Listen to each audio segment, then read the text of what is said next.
Welcome to the Checkpoint Online Sessions. I'm Mr. Charles, and this is the fourth lesson of week number 7. Please go to your course book, page 129. A Hero, story by R.K. Narayan. Let's read together.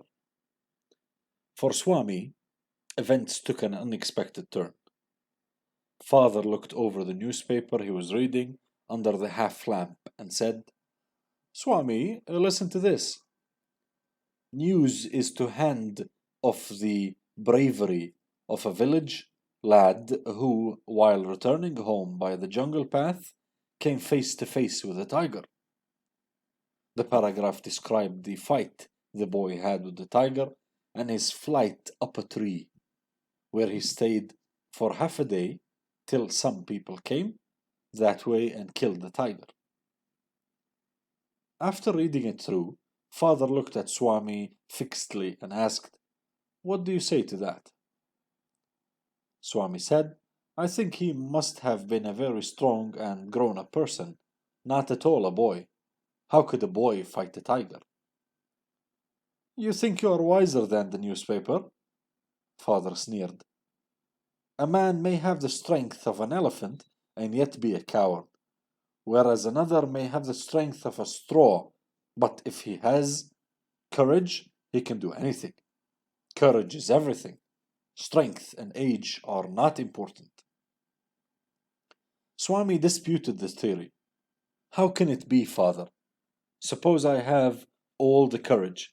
What can I do if a tiger should attack me? Leave alone strength. Can you prove you have courage? Let me see if you can sleep alone tonight in my office room. A frightful preposition, or proposition, Swami thought. He had always slept beside his granny in the passage, and any change in this arrangement kept him trembling and awake all night. He hoped at first that his father was only joking. He mumbled weakly, Yes, and tried to change the subject. He said very loudly and with a great deal of enthusiasm, We are going to admit even even elders in our cricket club hereafter. We are buying brand new bats and balls. Our captain has asked me to tell you. We'll see about it later, the father cut in. You must sleep alone hereafter. Swami realized that the matter had gone beyond his control.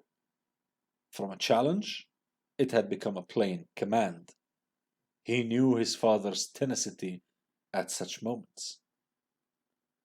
From the first of next month, I'll sleep alone, father. No, you must do it now. It is disgraceful sleeping beside granny or mother like a baby.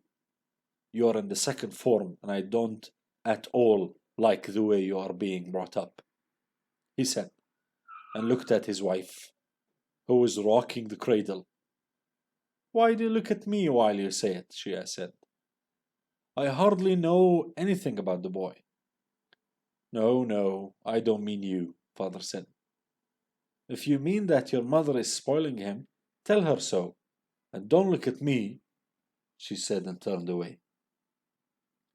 Swami's father sat gloomily, gazing at the newspaper on his lap. Swami rose silently and tiptoed away to his bed in the passage. Granny was sitting up in her bed and remarked, Boy, are you already feeling sleepy? Don't you want a story? Swami made wild gesticulations to silence his granny. But that good lady saw nothing. So Swami threw himself on his bed and pulled the blanket over his face. Granny said, Don't cover your face. Are you really very sleepy? Swami leant over and whispered, Please shut up, Granny. Don't talk to me, and don't let anyone call me, even if the house is on fire. If I don't sleep at once, I shall perhaps die.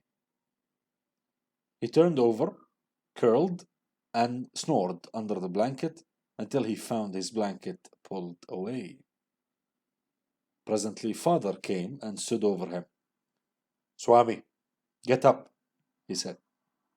He looked like an apparition in the semi-darkness of the passage, which was lit by a cone of light from the hall. Swami stirred and groaned as if in his sleep. Father said, Get up, Swami. Granny pleaded, Why do you disturb him? Get up, Swami, he said for the fourth time, and Swami got up. Father rolled up his bed, took it under his arm and said, Come with me. Swami looked at his granny, hesitated for a moment, and followed his father into the office room. On the way, he threw a look of appeal at his mother, and she said, Why do you take him to the office room? He can sleep in the hall, I think. I don't think so, father said, and Swami slunk behind him with bowed head. Let me sleep in the hall, father, Swami pleaded. Your office room is very dusty, and there may be scorpions behind your law books. There are no scorpions, little fella. Sleep on the bench, if you like. Can I have a lamp burning in the room? No. You must learn not to be afraid of the darkness. It is only a question of habit. You must cultivate good habits. Will you at least leave the door open? All right. But promise you will not roll up your bed and go to your granny's side at night. If you do it, mind you, I will make you the laughing stock of your school. Swami felt cut off from humanity. He was pained and angry. He didn't like the strain of cruelty he saw in his father's nature. He hated the newspaper for printing the tiger story. He wished that the tiger hadn't spared the boy, who didn't appear to be a boy after all, but a monster. As the night advanced and the silence in the house deepened, his heart beat faster. A ray of light from the street lamp strayed in and cast shadows on the wall. Through the stillness, all kinds of noises reached his ears. The ticking of the clock, rustle of trees, snoring sounds, and some vague night insects humming. Swami hurriedly got up and spread his bed under the bench and crouched there. It seemed to be a much safer place, more compact and reassuring. He shut his eyes tight and encased himself in his blanket once again, and unknown to himself, fell asleep. And in sleep was racked with nightmares. A tiger was chasing him. His feet stuck to the ground. He desperately tried to escape, but his feet would not move. The tiger was at his back, and he could hear its claws scratch the ground. Scratch, scratch, and then a light thud. Swami tried to open his eyes, but his eyelids would not open, and the nightmare continued. It threatened to continue forever. Swami groaned in despair. With a desperate effort, he opened his eyes. He put his hand out to feel his granny's presence at his side, as was his habit, but he only touched the wooden leg of the bench. And his lonely state came back to him. He sweated with fright. And now, what was this rustling? He moved to the edge of the bench and stared into the darkness. Something was moving down. He lay gazing at it in horror. His end had come.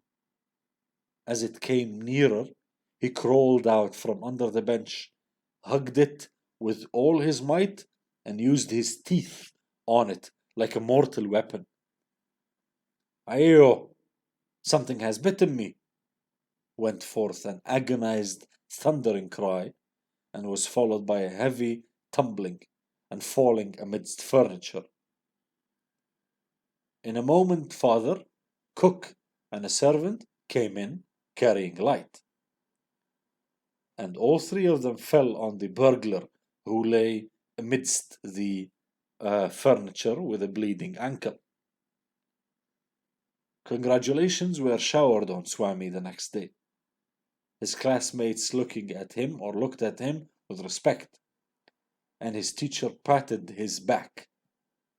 The headmaster said that he was a true scout. Swami had bitten into the flesh of one of the most notorious housebreakers of the district, and the police were grateful to him for it. The inspector said, "Why don't you join the police when you are grown up?" Swami said, for the sake of politeness, "Certainly yes," though he had quite made up his mind to be an engine driver, a railway guard, or a bus conductor later in life. When he returned home from the club that night, father asked, "Where's the boy?" "He's asleep." "Already?" "He didn't have a wink of sleep the whole of last night," said his mother. "Where is he sleeping?" "In his usual place," mother said casually. "He went to bed at 7:30. "Sleeping beside his granny again?" father said. "No wonder he wanted to sleep before I could return home. Clever boy."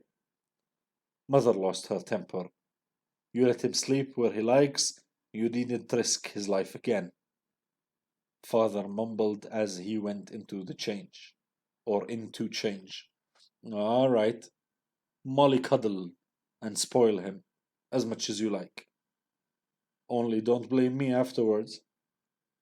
Swami, following the whole conversation from under the blanket, felt tremendously relieved to hear that his father was giving up on him.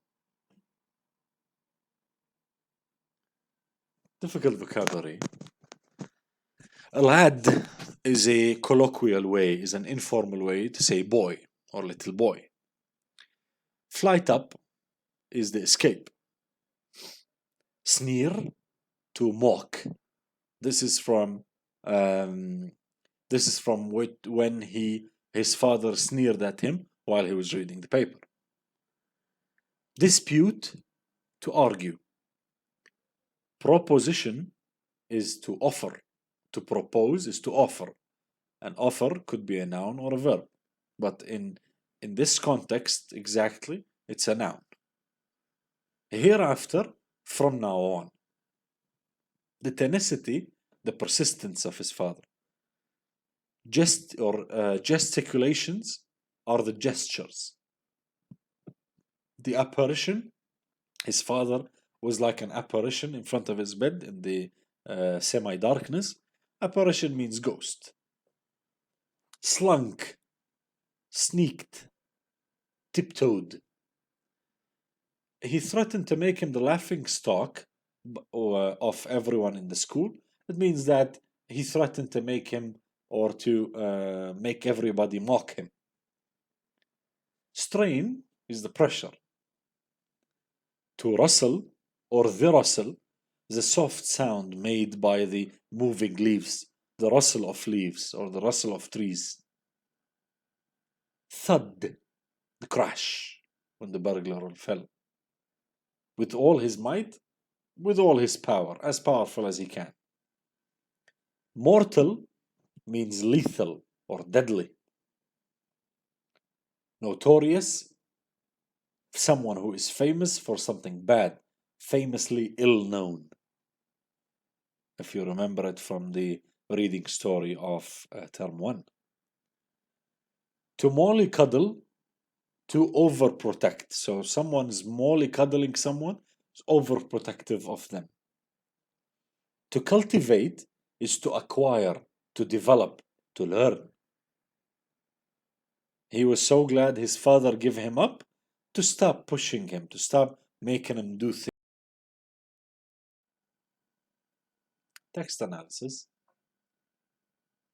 The use of ellipses. There are a lot of incidents in the text of uses of ellipses, and they are of usually they add livelihood to the story by making you, the reader, try to continue with your own imagination, how the story would rest. But in our case, it has been used many times. And for each context, first, to indicate that the speaker is interrupted, while the boy tried to change the Swami, tried to change the conversation and talk about his racket team. His father interrupted him, and he was saying, "The captain has asked me to tell you," and then the writer put ellipses as an indication of interruption, since his father interrupts him and then changes the subject. It has been used to indicate that the speaker is unable to complete a thought or finish a sentence. And the evidence of this is the quotation, "Who didn't appear to be a boy but a monster," because because of him, this boy, now Swami, is sleeping in the darkness. That's why this boy is a monster, and he's so scared to complete the idea or finish his talk. That's why there is ellipses. Also to indicate a switch from direct speech to narration, when he said used his teeth as a mortal weapon, and then this is narration, and then it says, "Ayo, something has bitten me." This is the change. Time was passing to indicate that only time was passing, and this is used in the rest of the cases. Amidst the furniture was a bleeding ankle. This is just to tell us that time is moving on. Not to mention all of the chronological events.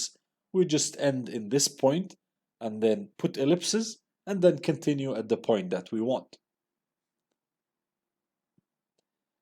Amidst all these different uses, how can you figure out the correct use? Pretty easy. Just contextualize the sentence. Just know or check, how does it serve in what comes before it? How does it relate to what comes before it and what comes after it? When you read the context, when you understand the context, you are able to understand why the ellipsis was used. So, what is this story about, really? It is apparently about a 12-year-old boy having his courage tested by being made by his father to sleep alone in the dark, of which he is very afraid. But it is really the allegory here is that it is about one's own fears and misunderstandings can sometimes make one do things which appear brave to other people, and how things can take an unexpected turn. This is manifested in the two examples in the story. The boy who climbed the tree, he was labeled a hero, although he just escaped the tiger. He just stayed in the tree for several days in the fear of the tiger. How is he brave in this context? Misunderstood, misinterpreted, right? And Swami himself, he bit into the ankle of the robber, not to defend the house. He didn't know he was a robber. He just did this out of fear, out of extreme fear. He didn't know what he was facing, so he decided to use his strongest weapon, his teeth, and he bit into it. And luckily, it was the ankle which paralyzed the thief and made him fall on the ground. But he didn't do it out of courage. He did it out of fear. He was afraid. That's why the lesson here, or the allegory, or the sub meaning in this story, is that sometimes the fears and the misunderstandings can make us do things that appear brave. Police congratulated him. They want him to be in their side. Where's the irony in the story? Well, the title of the story, A Hero, and the story itself are ironic because Swami is not really a hero. He didn't know that there was a burglar in the house. But his father, who thought he was too timid, now believes that he is heroic, and he is therefore willing to let him go back to sleeping next to his grandmother. Swami, although much weaker, has won the battle with his father, who meant to humiliate him but has made him into the opposite of a laughing stock. So the irony here, the father wanted um the father wanted Swami to become courageous, right? To overcome his need to be sleeping next to someone, to sleep alone. And his father wanted him to sleep in the darkness in order to achieve this goal. The goal is achieved at the end because Swami got what he wanted and he got back to sleeping next to his grandmother. He supposedly showed courage. But did he really show courage? No, he didn't. He didn't know he was a burglar. He didn't defend the house, as we said. That's why this is ironic. For example, if your father tells you, I want you to study, I want you to get great marks in your exam, and in your exam, you unfortunately go and cheat, and this cheating gets you good marks. So you return to your father with your good marks and say, look, I have great marks. And he looks at you and say, well done, now I am impressed. This is ironic, right? Because your father is impressed for the wrong reasons. You have achieved this through the wrong means. You have, or Swami in our case, achieved his father admiration through the use of um, subconscious fear, subconscious tool that he used, his teeth. Who or which characters do we sympathize with? We don't sympathize with the father, right? Because he puts too much pressure on Swami to do something he doesn't want to do. And he does this by bullying and threatening him. We sympathize with the mother and the grandmother because they are sympathetic towards their child and they are very gentle and affectionate. They're trying to protect him. How do we feel sympathetic? Because of the direct speech the characters do, which show their own nature, and because we are told of Swami's thoughts and feelings. Look at this quotation and tell me if you sympathize with Swami or no. Swami felt cut off from humanity. He was pained and angry. He didn't like the strain of cruelty he saw in his father's nature. He hated the newspaper for printing the tiger story. He wished that the tiger hadn't spared the boy, who didn't appear to be a boy after all, but a monster. We sympathize with these characters. We sympathize with Swami because of his speech, of how tortured he is. We sympathize with the mother and the grandmother because they are affectionate towards Swami and want to protect him. We don't sympathize with the father because he's a bully. He bullies and threatens Swami. What of the opening of the story? What do we think of it? Well, the first sentence is short and surprising. We have no idea who Swami is, and we are curious to find out. The phrase an unexpected turn sounds mysterious and maybe a little unpleasant because unexpected. This is an example of a device we took earlier in medias res, if you remember, a couple of weeks ago, which is opening the story in an existing situation at the middle of the story, not introducing who is Swami, who is his father, the incident of the tiger and the boy. No, in the middle of them in the room reading the newspaper. What of the ending of the story? Oh, as we said, it is ironic because Swami is back where he started and prefers to be under the blanket, as if the whole story like never happened. His father has backed off because actually he's already satisfied with his son's performance as a hero, equal to that of the tiger boy he was reading about. And he doesn't need to worry about him being mollycoddled anymore, although he would not have wanted Swami to hear this. Normally, a child would not be pleased to be given up on, but Swami does not like his father's attention being focused on him and his sleeping arrangements. Any child likes his or her parents to focus their attention on them. But Swami does not like this kind of attention for this topic. Where does he sleep? Where or how can he sleep?